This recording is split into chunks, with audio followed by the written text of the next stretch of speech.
ప్రపంచ రాజకీయాల్లో పలు మార్పులు చోటు చేసుకునే సంవత్సరం 2017.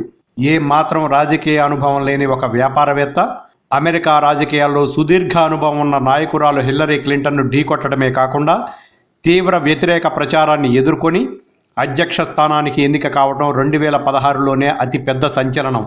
ఒక్క అమెరికానే కాదు, యావత్ ప్రపంచాన్ని ఆశ్చర్యానికి గురిచేస్తూ రిపబ్లికన్ పార్టీ అభ్యర్థి డొనాల్డ్ ట్రంప్ విజయం సాధించారు.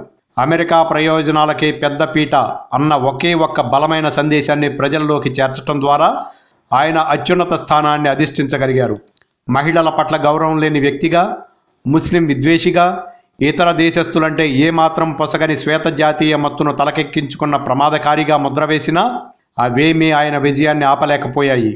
ప్రత్యర్థి దేశం రష్యాతో చేతులు కలిపారని, పన్నులు చెల్లించకుండా ప్రభుత్వాన్ని మోసగించారని, ఇలా ఎన్ని ఆరోపణలు చేసినా అవేమీ ఆయన పట్ల ప్రజల్లో వ్యతిరేకత తేలేకపోయాయి.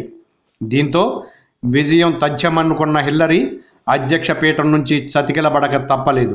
ట్రంప్ విజయం వరకు ప్రపంచమంతా గెలుపు ఎవరిదన్న ఆసక్తి కనపరచగా, ఇప్పుడు ట్రంప్ మిగతా దేశాలతో ఎలాంటి సంబంధాలు నెరపుతారన్న అంశంపై అంతా ఉత్కంఠగా ఉన్నారు.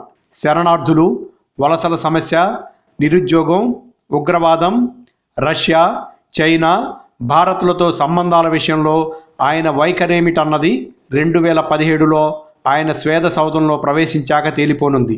వీసాలు, పాక్ భారత్ చైనా సంబంధాలు వంటి అంశాలపై ఆయన తీసుకునే నిర్ణయాలు భారత్కు అత్యంత కీలకం కానున్నాయి.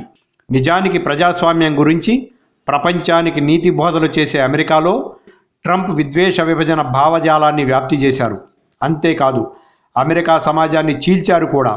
మతపరమైన విద్వేష వ్యాఖ్యలతో శ్వేత జాతీయులను ఆకట్టుకున్నారు. అమెరికాలో నిరుద్యోగం పెరగడానికి భారత్, చైనాల నుంచి వస్తున్న యువతే కారణమంటూ స్థానిక భావజాలాన్ని రెచ్చగొట్టారు. ఎన్నడూ లేని విధంగా అధ్యక్ష ఎన్నికల ప్రక్రియపైనే అనుమాన బాణాలు విసిరారు. మొత్తానికి ఇంతకుముందు ఏ అధ్యక్ష అభ్యర్థి చేయనంత హడావుడి చేశారు. ఈ ధోరణే ఆయనకు లాభించింది.